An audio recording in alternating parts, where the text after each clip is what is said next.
Jared Goff has always been a controversial quarterback. People either seem to love or hate him, but recently he's been getting a lot of hate. Everywhere I look, people seem to be ranking him as a bottom half quarterback and not giving him the credit he deserves. This year, he's going to certify himself as a top 10 quarterback and as an MVP candidate. If you liked the video, make sure to like it, subscribe, and comment, and let's get into it. To better understand how good Jared's stats were, we have to look at his season from last year.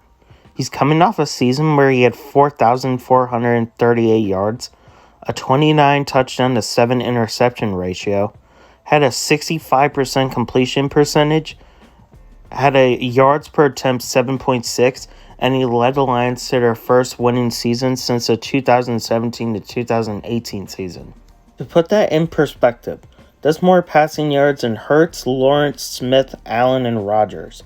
That's a better completion percentage than Rodgers, Allen, and Tua. That's more passing touchdowns than Rodgers, Hurts, Tua, Lawrence, and Herbert.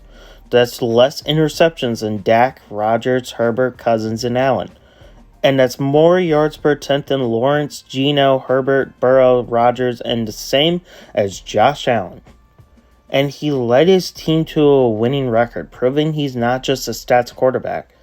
So we talked just about his amazing season. How is he going to become an MVP candidate?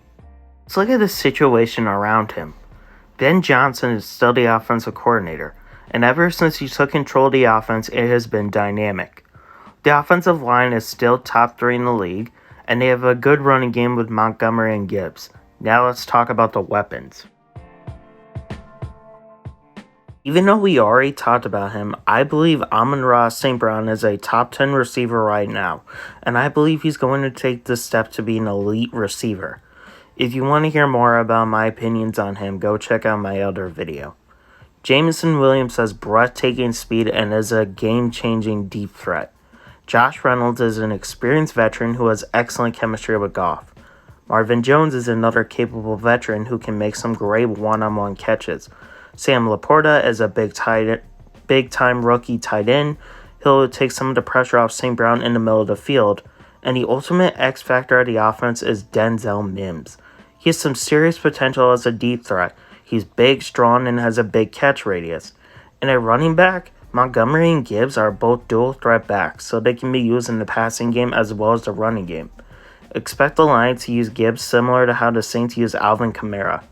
I expect Goff to throw the ball much deeper this year. Expect a lot of play action and deep balls to Jameson Williams and Denzel Mims. Another note is the Lions' schedule. Everyone knows that Goff isn't as effective in the cold, but when you take a look at their schedule, it breaks down extremely favorably. They get all their cold games out of the way early, minus Week 14 in Chicago, but that is it.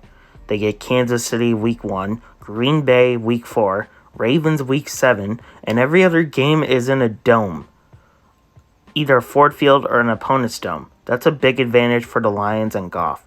Everything around Goff is built for him to succeed.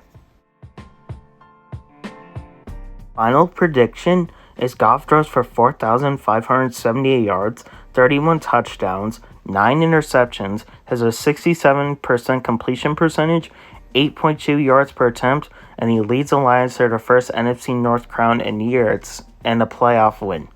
But what do you think of Jared Goff? Let me know in the comments section below, and I'll see you in the next video.